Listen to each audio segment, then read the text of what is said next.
সুপ্রিয় দর্শক, আমি আফজাল হোসেন স্বাগত জানাচ্ছি সম্পাদকীয়তে। জুলাই সনদ বাস্তবায়ন এবং পিআর পদ্ধতির দাবিতে আজও কর্মসূচি পালন করেছে জামাত সহ কয়েকটি দল। পিআরের দাবি না মানলে নির্বাচন প্রতিহতেরও হুঁশিয়ারি দিয়েছেন তারা।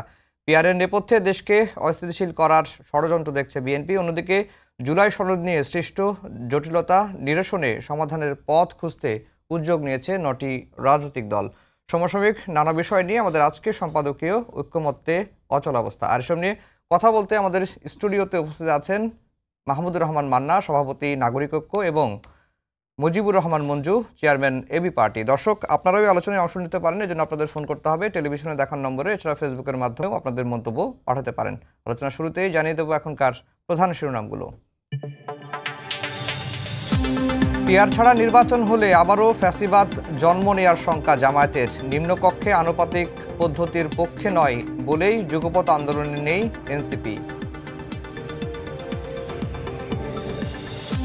সংবিধান অস্বীকার করে বিশৃঙ্খলা সৃষ্টি করলে জবাব দেওয়ার হুঁশিয়ারি বিএনপির। নির্বাচন বাধাগ্রস্ত করার মতো মাঠের কর্মসূচির বিপক্ষে বামজোট। মাঝ আকাশে বিমান বাংলাদেশ এয়ারলাইন্সের উড়োজাহাজে প্রচণ্ড ঝাঁকুনি, 6 সেকেন্ডের টার্বুলেন্সে হাত ভাঙল কেবিন ক্রুর। ঢাকায় ফিরে পঙ্গু হাসপাতালে চিকিৎসা গ্রহণ। মালয়েশিয়া যেতে সরকারি খরচের 6 গুণ বেশি আদায়, শতাধিক এজেন্সির হাজার কোটি টাকা জালিয়াতির নথি দুদকের হাতে। সিন্ডিকেট ভাঙতে প্রভাবশালী অপরাধীদের ধরার তাগিদ। এবং মার্কিন পণ্য আমদানি বাড়াতে দেরি হলে শুল্ক ইস্যুতে বেঁকে বসতে পারে ট্রাম্প প্রশাসন। আশঙ্কা ব্যবসায়ীদের। বাণিজ্য ঘাটতি কমাতে সরকারি ক্রয় দ্রুত শেষ করার তাগিদ। দর্শক, শিরোনাম শুনছিলেন, আমরা আলোচনায় ফিরব। মাহমুদুর রহমান মান্না, আপনাকে দিয়ে আলোচনা শুরু করতে চাই যে ঐক্যমত্য কমিশনের একেবারে শেষের দিকে এসে ঐক্যমত্য যদিও খুবই কাছাকাছি একটা পর্যায়ে চলে এসেছে। এরপরে আমরা দেখলাম যে পিআর সহ জুলাই সনদ নির্বাচনের আগে বাস্তবায়ন সহ বেশ কয়েকটি দাবি, 5টি দাবিতে 7টি ইসলামপন্থী দল তারা রাজপথে কর্মসূচি পালন করেছেন। এর আগে গতকালকে কর্মসূচি পালন করেছেন, আজকেও তারা কর্মসূচি পালন করেছেন। তো এটি নিয়েই মানুষের মধ্যে যত কৌতূহল, যত জানার আগ্রহ, তাহলে কি যে ঐক্যমত্য কমিশন যারা এতদিন ধরে কাজ করলো, রাজনৈতিক দলগুলোর সঙ্গে বসলো, তারা কি আসলে ব্যর্থ হতে যাচ্ছে কিনা?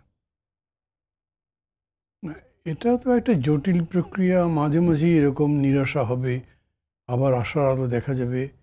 আমরা আশা করি দিন শেষে আশার বাতিটাই জ্বলবে। এখানে এরকম হয়েছে, ধরেন যে কয়েকটা দাবির কথা বললে বিশেষ করে ইসলামপন্থী দলগুলো রাস্তায় নেমেছে, এগুলো সবগুলোই অবশ্য আলোচনায় প্রাধান্য পায়নি। যেমন পিআরের ব্যাপারটা, এটা এখন খুব বড় জায়গায় আটকে আছে সেরকম না, এটা আমি পরে বলবো সময় পেলে। কিন্তু প্রধান বিষয়টা হয়েছে যে আমরা তো একটা ঐক্যমতে পৌঁছেছি, উইথ নোট অফ ডিসেন্ট আলোচনাটা অগ্রসর করতে হয়েছে এবং এক জায়গাতে এটাকে কনক্লুড করার মতো হয়েছে। এই সময় এরা বলছেন যে এটা তো হলো, কিন্তু এটা যে বাস্তবায়ন হবে তার গ্যারান্টি কি? ক্ষমতায় যারাই যাবে নির্বাচনে জিতে তারা যদি না করে তাহলে কি? অতএব একটা গ্যারান্টি ক্লজ চাই, লিগ্যাল কাভারেজ হলে সবচাইতে ভালো, ইত্যাদি। তো ধরেন এটা একটা জবাব হতে পারত যে এটা তো বিশ্বাসের ব্যাপার, আমি বলছি যে আমি এটা করব, আমরা সবাই বলছি, আমি একা না, আমরা লিখিত দিচ্ছি, আমরা আমাদের নির্বাচনী ম্যানিফেস্টোতে ঘোষণা করছি।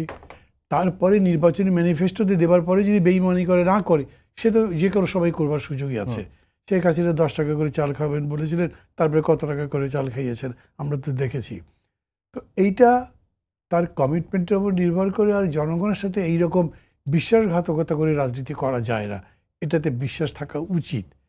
কিন্তু প্রধানত এটার লক্ষ্য ছিল বিএনপিকে বলা যে তোমরা জিততে পারো তোমরা যদি বেইমানি করো। এখানে বিএনপি ধৈর্য দেখিয়েছে, আমি বলবো। তারা বলেছে ঠিক আছে, বলেন কীরকম লিগ্যাল কাভারেজ হলে আপনারা সন্তুষ্ট হন। এটার কিছু কিছু এক্সারসাইজ হয়েছে, সেই এক্সারসাইজগুলো মানে অনেকটাই বলতে পারে একটা সুপ্রা পাওয়ারের মতো হয়েছে। কনস্টিটিউশনের উপরে হয়ে গেছে, কিংবা আপনার যে আদালতের উপরে গেছে, যেটা জুলাই সনদ হবে সেটা সবার উপরে থাকবে, এরকম বিতর্ক চলেছে কয়েকদিন। চলবার পরে সব শেষ আমরা যেদিন বসলাম সেদিন একটা নতুন প্রস্তাব ওনাদের বিশেষজ্ঞরা দিয়েছেন। সেইখানে একটা গ্রিন লাইন বা সিলভার লাইন একটা পাওয়া গেছে, যেটা আমি মনে করি যে জনগণকে আশাবাদী করতে পারে। সেটা হচ্ছে গণভোট ওনারাও চান। আমরা গণভোটের পক্ষে, আমাদের গণভোটের ব্যাপারে বিপক্ষে যুক্তি আছে, কিন্তু তারপরেও বিএনপির পক্ষ থেকে সেদিন বলা হয়েছে যে গণভোট হতে পারে। গণভোটের মধ্যে একটা জটিলতা কি আছে? গণভোট আপনি করবেন যে এখানে তো মানে ভিন্ন মত আছে বা নোট অফ ডিফারেন্স, ডিসেন্ট আছে, এইটা নিয়ে করতে গেলে আপনাকে একটা প্যাকেজ বানাতে হবে, যে প্যাকেজের মধ্যে ডিসেনশনটা আছে কিন্তু আপনি বাইরে আনছেন না, এর উপরে হানা হয়ে গেল। কিন্তু যখন পার্লামেন্ট বসবে তখন কিন্তু আবার এটাকে কনস্টিটিউশনে পার্ট করতে গেলে এটার আবার ভোট লাগবে, গণভোট লাগবে। তো দুইবার করে যদি করতে চান তো কাম্বার সাব প্রসেস। এর চাইতে আমাদের প্রস্তাবটা ছিল খুবই, আমি মনে করি যে আমাদের খুবই সহজ প্রস্তাব ছিল, যে আমরা সমগ্র বিষয়টাকেই সুপ্রিম কোর্টে রেফার করলাম যে আমাদের এই এই এই এই সমস্যা, আমরা চাই এই এই জিনিস হওয়া উচিত। সব রকম ওপিনিয়নই গেল, আপনারা একটা আইনগত সমাধান দিন। তারা যেটা দেবে সেইটা আমরা প্রমিস বন্ড থাকছি যে আমরা সবাই মানব। কিন্তু অনেকেই বলছেন যে রাজনৈতিক দলগুলোর বসে যেটা সিদ্ধান্ত নিতে পারলো না সেটা আবার মানে আদালতের কাছে দেয়া, মানে এটি ভালো চোখে দেখছেন না যে রাজনৈতিক বিষয়গুলো আবার কেন আদালত? অনেকে বলতে কাদের বলছেন? যারা যারা বললো যে বিশ্বাস করছি না, লিগ্যাল কভারেজ চাই, তারা এটা প্রথম তুলেছেন। আমি তো প্রথম এই জন্যই বললাম, বিশ্বাস যদি করেন আপনার লিগ্যাল কভারেজে যাওয়ার দরকার ছিল না, তাহলে আপনার আইনের কাছে যাবার দরকার ছিল না। এখন সর্বশেষ আমরা যেটা বলছি, আপনি যদি এটাকে সংবিধানের অন্তর্ভুক্ত করতে চান, সেটা যদি আদালত চ্যালেঞ্জ করে অথবা র্যাটিফাই করে দেয়, অনেক সংশোধনী তো বাতিল হয়েছে, কাজে আপনাকে ওটা বিবেচনা করতেই হবে। যদি আপনি এটার কোনো কনস্টিটিউশনাল কভারেজ চান, লিগ্যাল কভারেজ চান, যেহেতু চাওয়া হচ্ছে, এই কারণে আমরা মানছি এটা।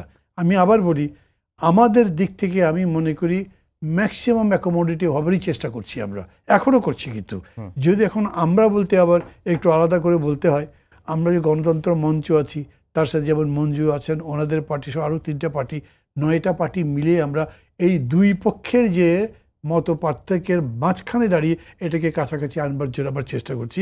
আমাদের বিশ্বাস হচ্ছে যে কোনো সমস্যা তো নেই, আমরা যদি আইনের কাছে যাই, যদি প্রশ্নটাই আইনগত হয়, তো আপনি তো লর কাছে যাবেন, কোর্টের কাছে যাবেন, সেটার সমালোচনা করলে তো হবে না। এইখানেও আপনি যদি একটা অ্যামেন্ডমেন্ট আনেন, সেই অ্যামেন্ডমেন্টটা বৈধ কি অবৈধ সেটা বলবার অধিকার বা রায় তো কোর্ট দিতে পারে, অন্তত মতামত তো দিতে পারে। কেউ যদি রিট করে কোর্টের কাছে যায়, অতএব আগে থেকেই সেটা কভার করে রাখা ভালো হবে। মঞ্জু ভাই, এই যে আলোচনার মাঝপথে এসে একবারে শেষ সময়ে এসে যখন বাস্তবায়ন প্রক্রিয়া নিয়ে মুখোমুখি অবস্থান, যদি বলি বিএনপি, জামায়াতের এবং ইসলামী আন্দোলন বাংলাদেশ, আরও যে 7টি ইসলামী দল যারা এখন আন্দোলন করছে, একেবারে মুখোমুখি অবস্থান, এর মাঝখানে দাঁড়িয়ে অনেকেই বলছেন যে এর সমাধানটা আসলে কি হবে? আলোচনার টেবিলেই হবে নাকি রাজপথে হবে? না, আলোচনা তো রাজপথে, আন্দোলনকে নিয়ে তো আমরা টেবিলে আলোচনা করি। আমরা যে জিনিসটা দেখতে পাচ্ছি এখানে, সবকিছু তো শেষ হয়ে এসেছে। আমরা জুলাই সনদ স্বাক্ষরের জন্য প্রস্তুত হয়েছে। জুলাই সনদের জায়গায় 84টা পয়েন্টের মধ্যে 2টো ভাগ আছে। একটা হচ্ছে কনস্টিটিউশনাল পার্ট, আর একটা হচ্ছে এটা যেটা নর্মালি বাস্তবায়ন করা যায়। নর্মালি বাস্তবায়নের জন্য অধ্যাদেশ বা এক্সিকিউটিভ অর্ডারে অনেক কিছু করা সম্ভব। সেটার ব্যাপারেও আমরা একমত যে এটা এখনই বাস্তবায়ন করা যেতে পারে এবং এটা করার ব্যাপারে কারো কোনো দ্বিমত নাই।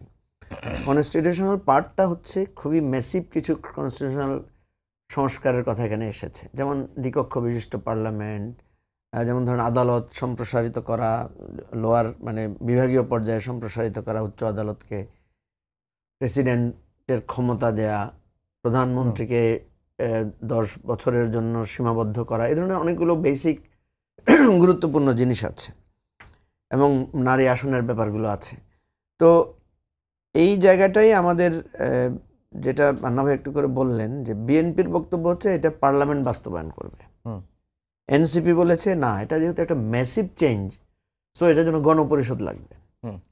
দুটোর কথার মধ্যেই এক ধরনের যুক্তি আছে, কারণ দুটোই কিন্তু জনগণের ভোট, দুটোরই প্রতিনিধিত্ব করছে জনগণ, জনগণ দিবে। এখন একটা ছোট্ট মানে ক্রিটিক্যাল ইস্যু আছে, যেটা আমরা, আপনি যেটা বললেন যে গত 9টা দল মিলে আমরা আলোচনাটা যেখানে করেছি, সেখানে আমরা দেখলাম যে আমরা এখানে যে দলগুলো বসে আলোচনা করছি, আমরা কি নিশ্চিত যে নেক্সট পার্লামেন্ট ইলেকশনে আমাদের এই দলগুলো সবাই সেখানে প্রতিনিধিত্ব থাকবে? সবার নাও তো থাকতে পারে। এই দলগুলোর বাইরেও তো নতুন কোনো দল বা ব্যক্তিদের যারা এই জুলাই আলোচনার মধ্যে নাই, তারা তো পার্লামেন্টে আসতে পারে। তাহলে ওদেরকে তো আমরা বাধ্য করতে পারি না। তারা তো বলবে আমরা তো এটাতে স্বাক্ষর করি নাই, আমরা তো এগুলো বাস্তবায়ন করতে বাধ্য না। আর পার্লামেন্ট তো আমরা মানে আমাদের একটা স্বাধীনতা আছে। আমরা আপনাদের এই প্রেসক্রাইব বিষয়টাকে কেন করবো? আমরা পার্লামেন্টে আলোচনা করতে চাই। এখানে একটা অনিশ্চয়তার প্রশ্ন আছে। আরেকটা ব্যাপার আছে, সেটা হচ্ছে যদি গণপরিষদ হয়, আমরা এনসিপিকে বুঝিয়েছি যে আপনারা যে বলছেন গণপরিষদ করতে, গণপরিষদও তো বলতে পারে আমরা তো সংবিধানের আপনাদের রেফারেন্স নিয়ে গণপরিষদ করতে চাই না। গণপরিষদ মিন্স তো অ্যাবসলিউটলি সে নতুন সংবিধানও করতে পারে। সে সংবিধানের সর্বাত্মক পরিবর্তনের জন্য তার অথরিটি পায় সে। সুতরাং আমরা এই গণপরিষদ এবং পার্লামেন্টের জায়গাটাতে আমরা যতই বলি, এই আমাদের যে সংস্কারের কমিশন বা আমাদের যেই মানে সবাই মিলে যে কমিশন নিয়ে এতদিন ধরে আমরা এত কষ্ট করলাম, এত কিছু লেখালেখি করলাম, যুক্তিতর্ক করলাম, আইনি মতামত দিলাম, আইনি মতামত নিলাম, এটা কিন্তু তখন আর কোনো একটা বিতর্ক কেউ পার্লামেন্টে তুললেই এটা কিন্তু একটা ঝামেলায় পড়ে যাবে এবং সেখানে বিশ্বাস অবিশ্বাসের জায়গাটা আবার নতুন করে রিভাইভ করবে।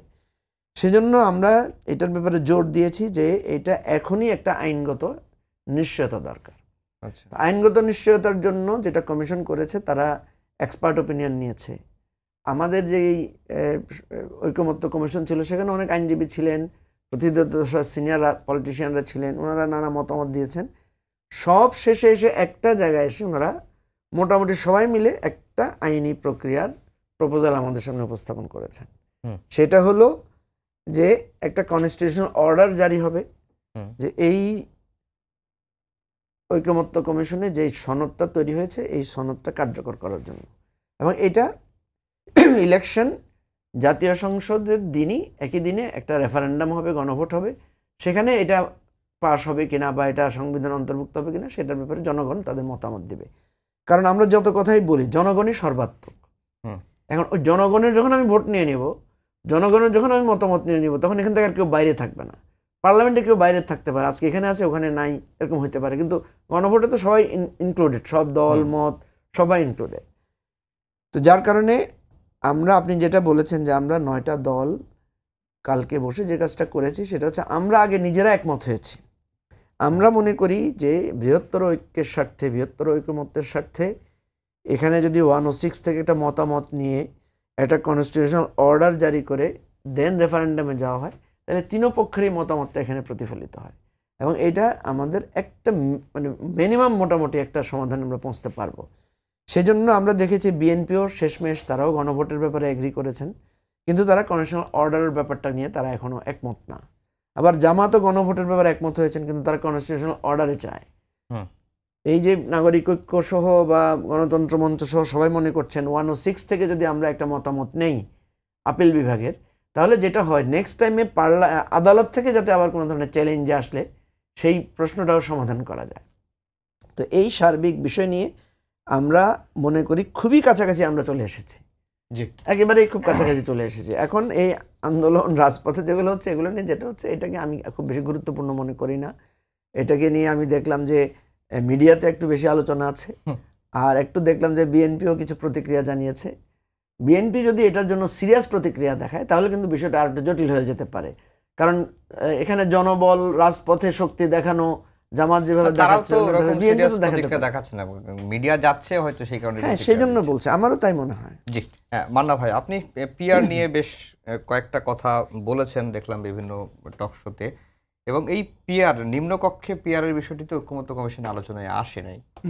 তো এই যেটা ঐকমত্য কমিশনের আলোচনায় আসে নাই সেটা নিয়ে মাঠ গরম করছে বা মাঠে দাবি দেওয়া আদায় করছে। এর নেপথ্যে বিএনপি বলছে যে নানা রকম ষড়যন্ত্র দেখছেন, তারা দেশকে অস্থিতিশীল করার চেষ্টা করছেন, এই বিষয়গুলো দেখছেন এবং নির্বাচন বানচালের কথা বলছেন। আবার বলছেন যে ফ্যাসিবাদ, আবার জামাতের তরফ থেকে বলা হচ্ছে যে পিআর না হলে ফ্যাসিবাদের পুনর্জন্ম হবে। আপনার কাছে কি মনে হয় যে পিআর না হলে কি ফ্যাসিবাদ, মানে পিআর হলে কি ফ্যাসিবাদ ঠেকানো যাবে কিনা? দেখেন, জামাত সম্পর্কে আমাদের দলের, জোটের বা আমরা যারা মিলে আন্দোলন করি অনেক ধরনের রিজার্ভেশন আছে, এগুলো সবাই জানে। কিন্তু আমি ব্যক্তিগতভাবে বলি, আমি মনে করি অনেকেই আমার সাথে এখন একমত হবেন, জামাত অনেক ডিসিপ্লিনড একটা অর্গানাইজেশন, একদম শুধু আবেগের উপরে কাজ করে না, পারলে বুঝে শুনে করে। যদি কেউ প্রশ্ন করতে পারে মুক্তিযুদ্ধের সময় ওরা কোনো বুঝে শুনে কাজ ছিল, কিন্তু তারপরেও তারা যত পারেন জনগণের কাছে যাওয়ার চেষ্টা করেছেন, অনেকগুলো পজিটিভ সাইড এরকম করে তাদের ডেভেলপ করেছে। কিন্তু এই যে বলছে পিআর হলেই ফ্যাসিবাদ বন্ধ হবে, এইটা খুব হাস্যকর লাগে আমার কাছে। মানে পিআর নিয়ে তারা যে পজিশন নেওয়ার চেষ্টা করছেন, এটার যুক্তি আমি তো খুঁজে পাই না। না ভাই, নিজে তো পিআরের পক্ষে, কিন্তু এটার ব্যাপারে তো অবশ্যই এটা তো হাস্যকর কথা যে ফেসিবাদের সাথে পিআরের সম্পর্ক কি? মানে পিআরের মানে পিআরের কিন্তু পজিটিভ নেগেটিভ দুটোই আছে। অনেকগুলো দেশে আপনি পিআর ভিত্তিতে তো দেশ চলছে, অনেকগুলো দেশ সরকারি গঠন করতে পারেনি, দুই রকমই আছে।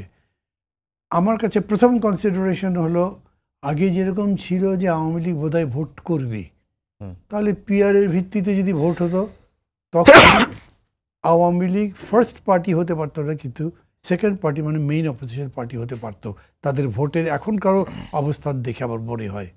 তো আই সেড নো, এটা মানে theory my friend is grey, evergreen is the tree of life. যদি আপনার জীবন বলে যে এটা করলেই, তত্ত্ব করলে ওটা জীবন পাই, তবে জীবন পাও না, তা আমি তো তার পক্ষে যাব না, কারণ ওটা জীবনের তত্ত্ব নয়, একটা আমার বিরোধিতার কারণ। যাই হোক, আওয়ামী লীগ তো অ্যাক্টিভিটি ব্যান হয়েছে।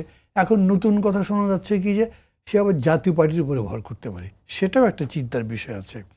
থার্ড হলো মেইন যেটা হলো, ধরেন আমি আমার এলাকার লোকজনের সাথে কথা বলছি, কোনো কোনো জায়গায় কথা বলে দেখেছি, পিআরটা তো মানুষ বোঝেই না। সবচেয়ে বড় মুশকিল কি, এইখানে তো কোনো এলাকা ভিত্তিক ক্যান্ডিডেট হচ্ছে না, ক্যান্ডিডেটটা হবে পার্টি সেন্ট্রাল কমিটি যে লিস্ট দেবে, ভোটটা হবে মার্কার উপরে। অতএব ওই লিস্ট অনুযায়ী যে কটা পাবে সেটা আগে চলে যাবে। তাহলে মানুষ জানলো না কাকে ভোট দিচ্ছি, পরে সে মনে করবে ভোট দিলে ওকে দেখি আরেকজন কে জিতে গেল, এর একটা বিভ্রান্তিকর অবস্থা আছে। অতএব আমাদের সাজেশন ব্যক্তিগতভাবে বা আমাদের দলীয়গত সাজেশন হচ্ছে একটু সময় নিই, পরে করি। কিন্তু এইটা জামাত ইসলাম বা অন্যান্যরা এটার উপরে খুব বেশি জোর দিচ্ছেন না, এখনই করতে হবে। যেমন আমরা মনে করি লোয়ার হাউসে যেহেতু এটাই গভর্নমেন্ট ফর্ম করে, এবং গভর্নমেন্ট ফর্ম করতে গিয়ে যদি সমস্যা হয়, আপনি মেজরিটি মাইনরিটির প্রশ্ন তুলছেন, কিন্তু বাংলাদেশে সর্বোচ্চ ভোট পেয়েছিল একবার আওয়ামী লীগ 42%, তো এটা তো মেজরিটি না, সেটা গভর্নমেন্ট করেছে। আপনি 42%, 49% পেলেও তো গভর্নমেন্ট করতে পারবেন না। তো এইসব জটিলতার কারণে আরও একটু ভালো করে আমরাও বুঝি, মানুষও বুঝি, এখনই করতে হবে এরকম তো কোনো বিষয় নয়। কিন্তু তার এখন যে জেদটা করছেন, এইটা খুব প্রশ্ন তৈরি করে আমার মনে। কিন্তু আমি আবার ঠিক বিএনপির মতো বলবো না তারা ষড়যন্ত্র করছে, নির্বাচন বানচাল করবার চেষ্টা করছে, এগুলো বলছি না। কেন, নির্বাচন যদি না হতে পারে তাহলে কি হবে, একটা ব্ল্যাক ল আসবে, তো তার মানে কনস্টিটিউশন সাসপেন্ড হয়ে যাবে, হয়তো মার্শাল হবে বা একটা টেক ওভার হবে, এরকম একটা কিছু হতেই হবে, থার্ড ফোর্স আসবে এক কথায়। তাতে তো জামাতেরও কোনো লাভ হওয়ার আমি কারণ দেখছি না, বরঞ্চ তাদেরও বিপদই হতে পারে। তাদের তো এখন তারা ডাকসু জাকসু জিতেছে, ইলেকশন যদি ঠিক মতো হয় কি জানি, ডাকসু চাকসু তো তারা আশাবাদী, সেটা তো পুরাটাই বিপদের মধ্যে পড়বে। তারা কেন এটা চাই, আমি তাদের নেতাদের জিজ্ঞেস করেছি। এখন তাদের এই জবাবগুলো যাই দিয়েছেন, ভেরি সফট স্পোকেন, কিন্তু আমার কাছে খুব লজিক্যাল মনে হয়নি কথাগুলো, যে তারা এইটা বিরোধিতা করছেন কেন আর রাস্তায় নামলো কেন। আমাকে বলছে, কি বলেন লিডার, আপনি তো কত বক্তৃতা করলেন, আন্দোলন সংগ্রাম এবং আলোচনা একসাথেই চলে। আমি বললাম যুদ্ধের ময়দানেও আলোচনা হয়, কিন্তু সেটা কখন, যুদ্ধ চলছে, চলতে চলতে টায়ার্ড, পারা যাচ্ছে না, উভয় পক্ষই মনে করে অন্তত কিছুদিনের জন্য হোক অথবা চিরস্তরে বন্ধ হোক, তখন যুদ্ধ চলতেও আলোচনা চলে। আন্দোলন তাই, আন্দোলনের চলে, সেটা নিষ্পত্তি করবার জন্য আলোচনা হয়। কিন্তু আপনারা আলোচনার টেবিলে আছেন, অগ্রগতি হচ্ছে, সেইটা ফেলে আন্দোলন রাস্তায় যাবেন। আপনি বলছিলেন যে আওয়ামী লীগ নিষিদ্ধ, তাদের কার্যক্রম নিষিদ্ধ হয়ে আছে, কিন্তু তারা জামাতের উপর, জাতীয় পার্টির উপর ভর করতে পারে, এটি না, আমি বলছি না, এটা স্পেকুলেশন বলছি। আমি ওই প্রপোজিশনকে খুব কার্যকরী মনে করি না, কিন্তু অনেকে মনে করে। আমি তো এরকম বলতে পারি যে আমারটাই ঠিক, অন্যটা হতে পারে না।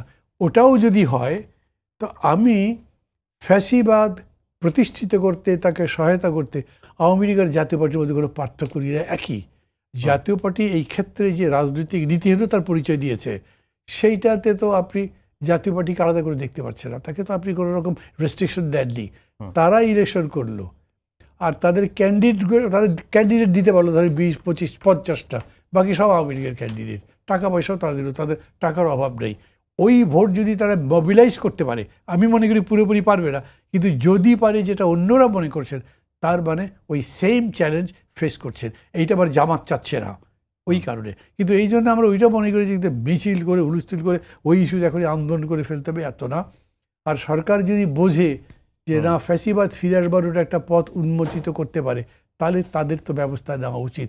তাদের কাছে অ্যাপিলই করাই আমি যথেষ্ট মনে করি। জি, মঞ্জু ভাই, আপনি এই জামাত বিএনপির মুখোমুখি অবস্থানের এই পর্যায়ে এসে আপনি আজকে একটি বক্তব্য দিয়েছেন, যে বক্তব্যটি বেশ গণমাধ্যমে খুব গুরুত্ব দিয়েই ছেপেছে।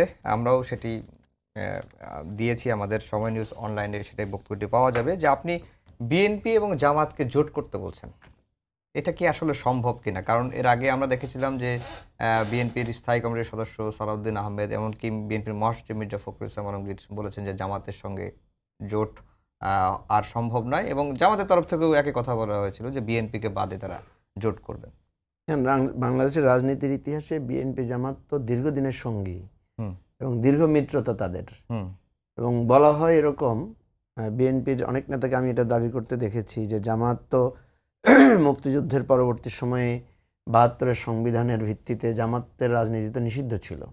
জিয়াউর রহমানই বহুদলীয় গণতন্ত্রের যখন পথ উন্মোচন করেছেন, তার মধ্য দিয়ে কিন্তু জামাত স্বনামে রাজনীতিতে ফিরে এসেছে। এবং এর পরবর্তী সময়ে আমরা দীর্ঘ সময় দেখেছি জামাত এবং বিএনপি জোটবদ্ধভাবে এই ইলেকশনও করেছে, আন্দোলনও করেছে, বহুবার তারা একসাথে ইলেকশন করেছে। আবার তারা নিজেরা মারামারিও করেছে। ৯১ থেকে পরবর্তীতে দীর্ঘ সময় তাদের সাথে ক্যাম্পাসে বিভিন্নভাবে মারামারি হয়েছে। মারামারি, গণ্ডগোল, হতাহত উভয় পক্ষে হয়েছে, আবার উভয় পক্ষে এসে জোটবদ্ধ হয়েছে। সুতরাং আপনি কেন অবাক হচ্ছেন যে বিএনপি জামাত জোটবদ্ধ হওয়াটা অসম্ভব? তো আমি দেখি না। এক নাম্বার, ইভেন এখনও বিএনপি জামাত অনেক জায়গায় জোটবদ্ধ আছে। আপনি যদি প্রেস ক্লাব নির্বাচন দেখেন, ডিইউজে বিএফইউজে ইলেকশন দেখেন, আপনি যদি বিএমএ, তারপরে বিভিন্ন আইনজীবী সমিতি দেখেন, এখনও দেখবেন বিভিন্ন জায়গায় বিএনপি জামাত জোটবদ্ধ হয়ে প্যানেলে তারা ইলেক্টেড হচ্ছে। সো আমি এই কথাটা কেন বললাম, সেটা হচ্ছে যে এই যে আননেসেসারি বিএনপি জামাতের ঝগড়াটা, এবং দেখেন একেবারে পুরানো ঝগড়া, নতুন কোনো ইস্যু কিন্তু নাই। বিএনপি জামাতকে গালি দিচ্ছে ৭১ ইস্যু নিয়ে, আর জামাত বিএনপিকে গালি দিচ্ছে তার চাঁদাবাজ, সন্ত্রাস, হাবিজাবি, দখল, এগুলো নিয়ে। তো এই অভিযোগ তো বিএনপির বিরুদ্ধে আগেও ছিল। জামাত কি জানে না? জামাত যখন জোটবদ্ধ হয়েছে বিএনপির সাথে, তখন তো বিএনপির এই বহুমাত্রিক এই চরিত্র সম্পর্কে জামাত জেনে শুনেই তো জামাত বিএনপির সাথে জোটবদ্ধ হয়েছে। আর ৭১ সালের পরেই তো বিএনপি জামাত জোট হয়েছে। সুতরাং এইটাকে আমার কাছে একদম নিছক হাস্যকর মনে হয়, তারা যখন একে অপরের কাদা ছোড়াছুড়ি করে।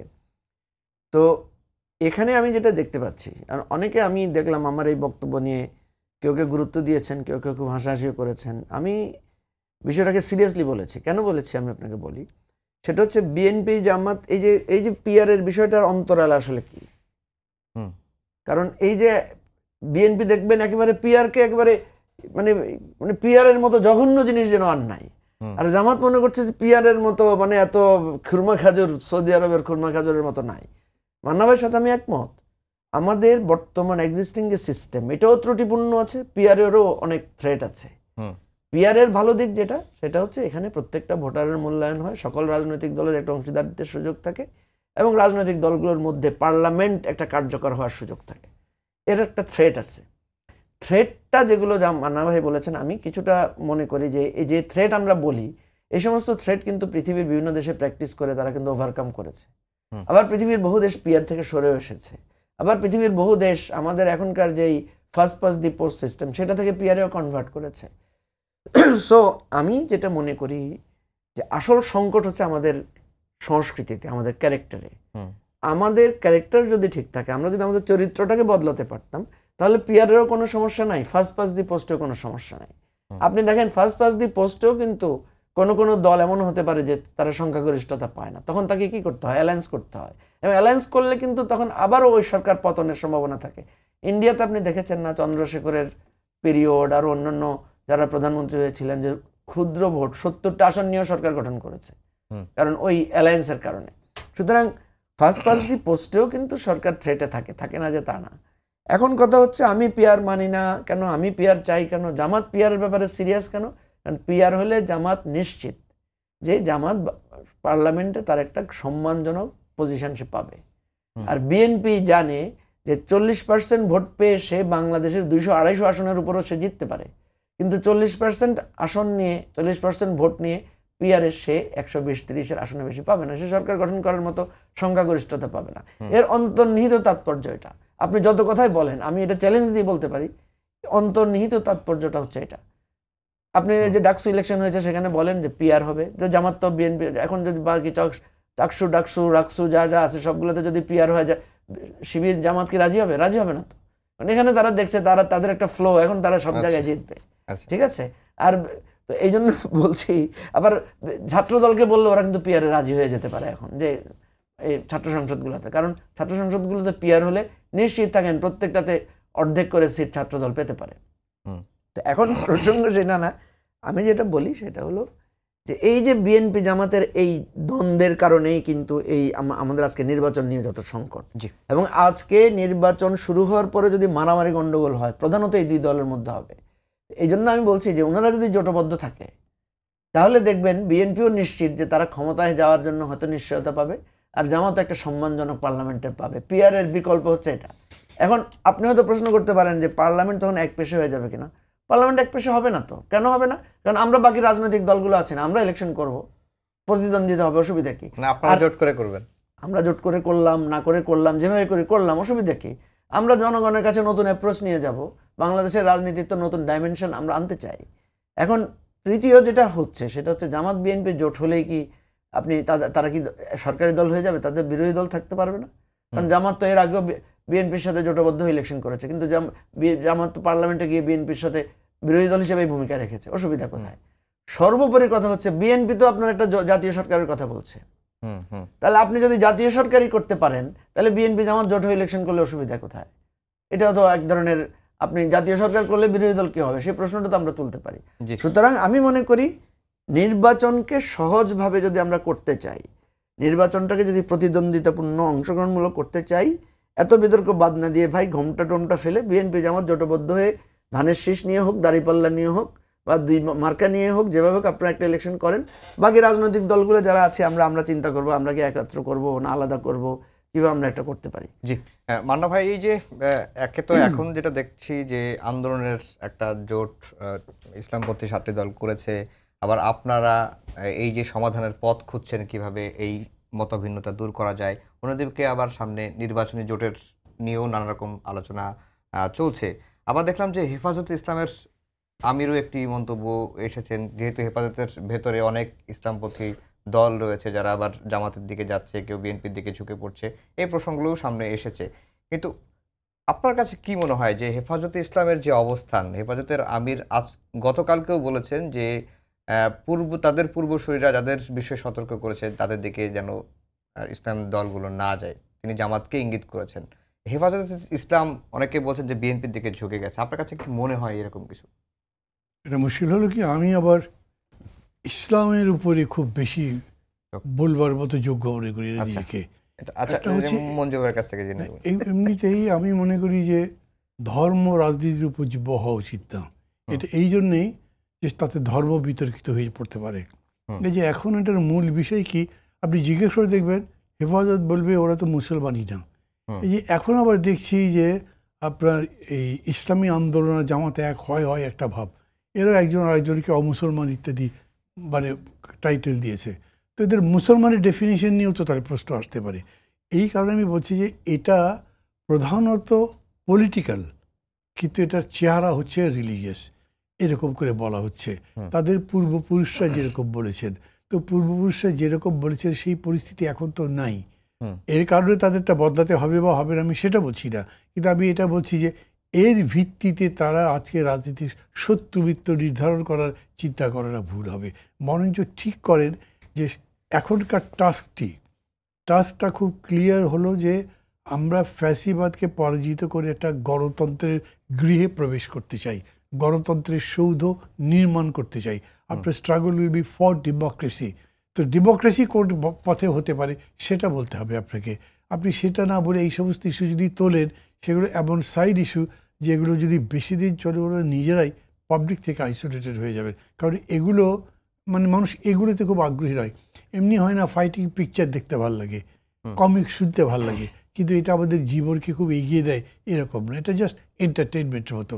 এই রকম ঝগড়া যদি ধরেন ইসলামী শাসনতন্ত্র আন্দোলনের সাথে বা ইসলামী আন্দোলনের সাথে জামাতের হয়, জামাতের সাথে খেলাফতের হয়, লোকজন এনজয় করবে, কিন্তু তাতে কারো কোনো উপকার হবে না।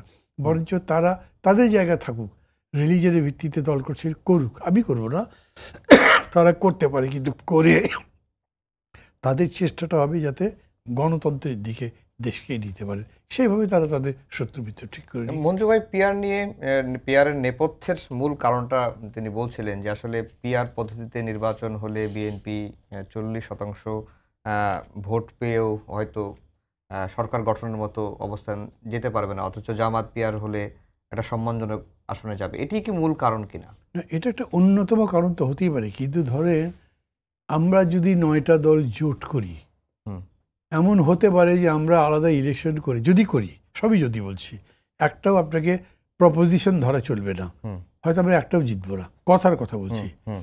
কিন্তু আমরা যদি প্রপোর্শনের ভোটের কথা বলি, তাহলে হয়তো আমরা এ থেকে ধরেন প্রায় 10% ভোট পেয়ে গেলাম, তো কতগুলো সিট পাবো। তা আমাদের তো বেশি চাওয়া উচিত আমাদের অস্তিত্বের ব্যাপারে। এখন এই দলীয় স্বার্থটা বড় না করাই ভালো, তারা ওই কারণেই চাচ্ছেন।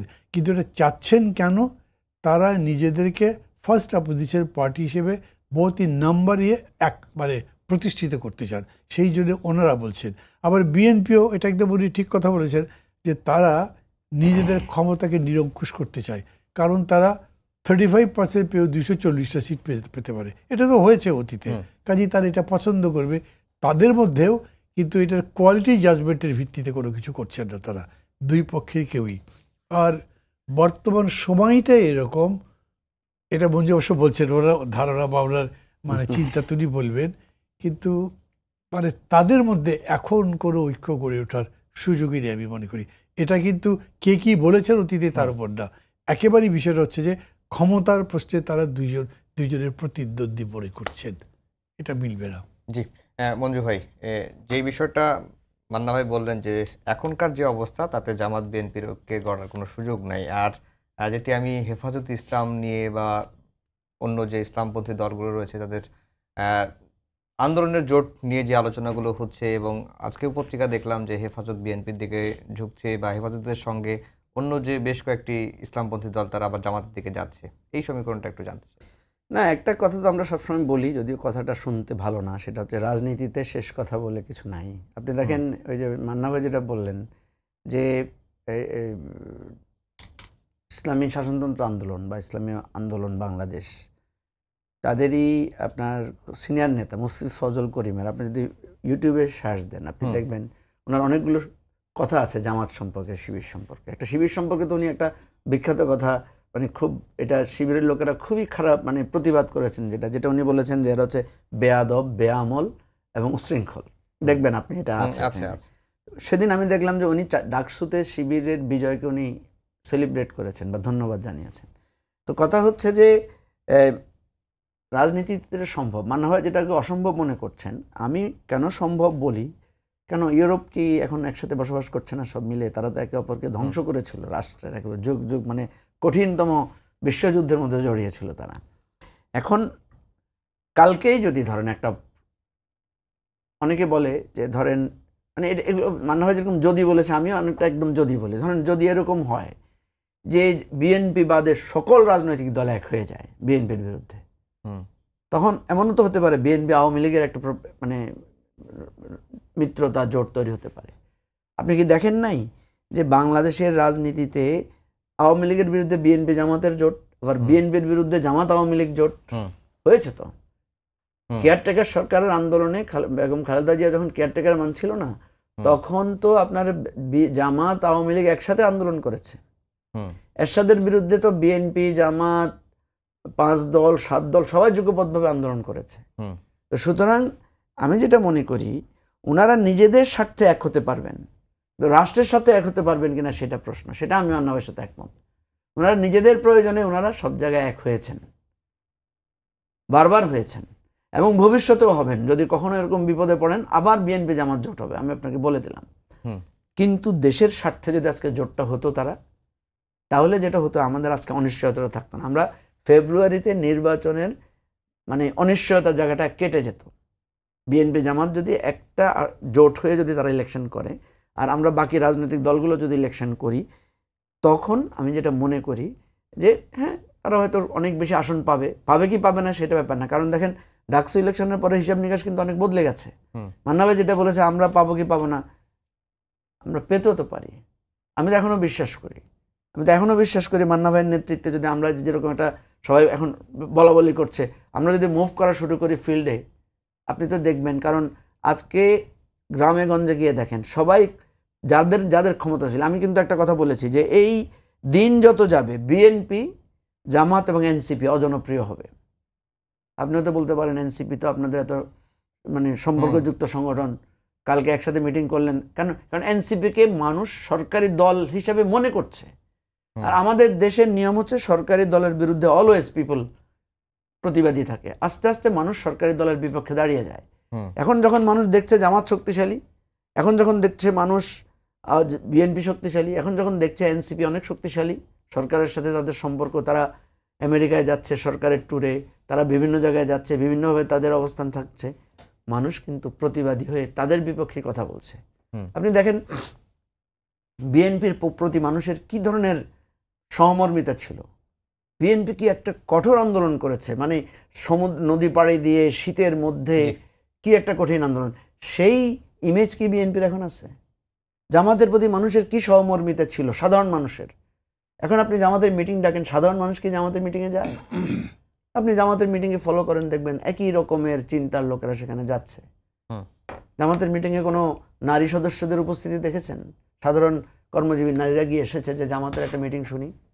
তখন আপনি হয়তো বলতে পারেন ভাই জামাত একটা ইসলামী সংগঠন, নারীরা যাবে। ওই ঢাকা বিশ্ববিদ্যালয়ে তো ছাত্র শিবিরের প্রোগ্রামে তো নারীরা গিয়েছে, তাই না?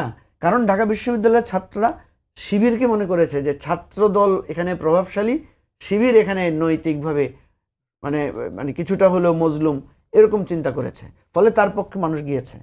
তো সেজন্য বলছি যে আমরা যদি কোনো জোট করি এবং বিএনপি আর জামাত যদি জোট করে, বাংলাদেশের রাজনীতিতে একটা নতুন ধারার সূচনা হতে পারে।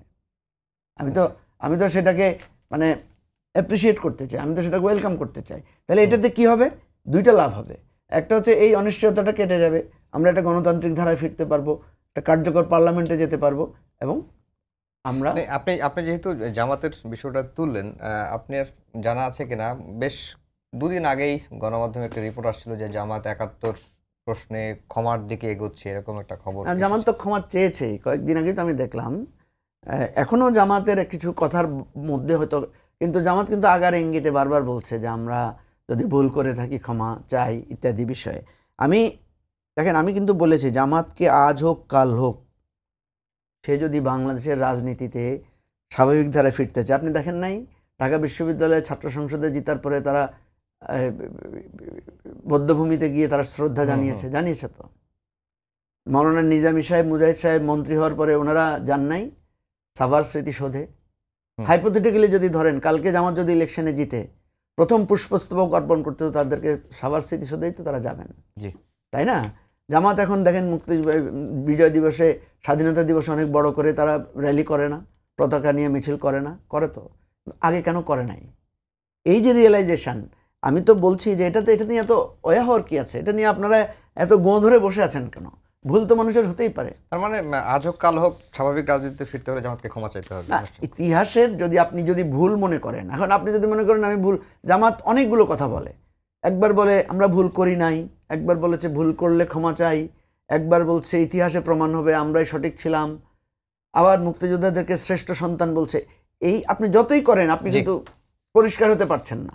আপনি একটা জায়গায় এসে দাঁড়িয়ে একদম পরিষ্কার হয়ে যান। আমি তো মনে করি জামাতের এবারে শ্রেষ্ঠ সময় এই মুক্তিযুদ্ধ ৭১ ইস্যুটাকে একদম ক্লিয়ার করে ফেলা। জি মান্না ভাই, জামাতের যেহেতু প্রসঙ্গটাই চলে আসলো, যে এটি বিষয় নিয়ে আনতে চাচ্ছিলাম না, জামাতের এখন শ্রেষ্ঠ সময় যে অতীতের যে ভুল ত্রুটি সেগুলো ঝেড়ে ফেলার। আপনার কাছে কি মনে হয় যে তারা যদি আনুষ্ঠানিকভাবে ক্ষমাও চায় ৭১ ইস্যুতে, তাহলে কি তারা স্বাভাবিকভাবে এই যে অতীতের যে কালিমা সেটি থেকে মুক্ত হবে? শ্রেষ্ঠ সময় বললে অনেক বড় বলা হয়, আমি হয়তো মানে শব্দগতভাবে অত বড় কথা বলবো না, তবে এখন তাদের জন্য এটা ভালো সময় তো বটেই।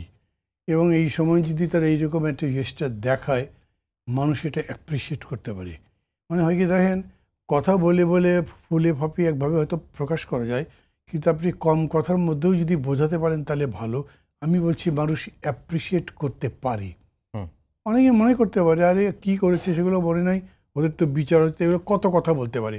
কিন্তু তারপরেও যেমন এই যে ডাকসুতে তারা জিতেছে, এটা তো আপনাদের মানতে হবে যে ঢাকা বিশ্ববিদ্যালয়ের সবচেয়ে সচেতন জায়গার ছাত্রছাত্রী শিক্ষার্থীরা জানে তাদের ৭১ এই ভূমিকা ছিল, তবু তাদের ভোট দিয়েছে। কেন? তাদের কাউকে কাউকে কথা বলে আমি শুনেছি তারা বলছে যে ওরা তো আর করেনি, ওদের বাপ বা অন্যরা করেছে। এখন অন্যজন বলেছে যে তাদের পিতার এই অপরাধের জন্য কি তারা অনুতপ্ত? তো এটা তো একটা বিতর্কিত বিষয়। পিতার অপরাধে সন্তান অনুতপ্ত হতে পারে কি না? পারে। না যদি পারে তাইলে কি সে অপরাধী? কত রকম বিতর্ক তো হতে পারে। এগুলো সব মিলে যদি তারা এটা বলে তাহলে এটা হতে পারে। আমি একটা ছোট্ট ঘটনা বলি। আমি জানি না এরকম করে বলাতে আবার যার কথা বলবো তিনি কোনো কষ্ট পাবেন কি না। আমি জেলে ছিলাম যে 2 বছর, সেই 2 বছরের মধ্যে একটা দীর্ঘ সময় আমার সাথে গোলাম পাড়ার এখন যিনি সেক্রেটারি হয়েছেন উনি আমার পাশের সেলে ছিলেন। তো বাংলাদেশি কথাবার্তা হতো। আমি তাকে এই প্রশ্ন করেছিলাম এটা আপনারা করছেন না কেন? তো উনি বলেছিলেন যে তাদের যারা সিনিয়র তারা বলছেন ধরো আমরা এটা করলাম, তাহলে কি আওয়ামী লীগ বা এই শক্তি আমাদেরকে মাঠে নামতে দেবে, ক্ষমা করে দেবে? আমার কাছে মনে হচ্ছে আসলে রাজনীতি তার সময় হয় কি নীতি বললেও আপনি অন্য চাপিয়ে দেন যাতে নীতি মুক্ত হয়ে আসতে না পারে। মান্না ভাই আমাদের সময় 1 মিনিটও লাগবে না। 1 মিনিট না, আমাদের সময় একেবারে শেষ। আমি আপনার কাছে হাত জোড় করে মার চেয়ে নিচ্ছি। সবাইকে ধন্যবাদ জানিয়ে শেষ করছি আমাদের আজকের সম্পাদকীয়। আগামীকাল আবারও দেখা হবে একই সময়ে। শুভরাত্রি।